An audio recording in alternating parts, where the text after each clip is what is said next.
Egg dosa ఎంత బాగా వచ్చింది చూడండి. ఇదైతే నేత్ర ఛానల్ ఉంటుంది. ఇగో ఇది అల్లం ఉల్లికారంది.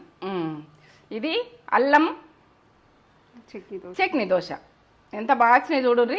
టేస్ట్ లెవెల్ ఉన్నాయి. ఇవైతే నేనైతే ఎప్పుడెప్పుడు చేసుకున్నా. ఇది నేత్ర ఛానల్ ఉంటుంది, లింక్ అన్నది ఉంటుంది.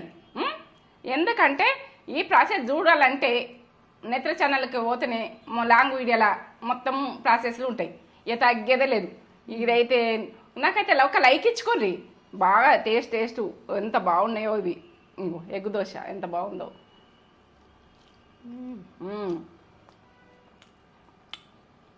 అమ్మో ఆనియన్ దోశ అమ్మో, ఇది చేసుకుంటే జీవితం ధన్యమైనట్టే. ఈ ప్రాసెస్లు అన్నీ చేసుకుంటే కమ్మగా. ఇది పిండి ఎట్లా చేసినా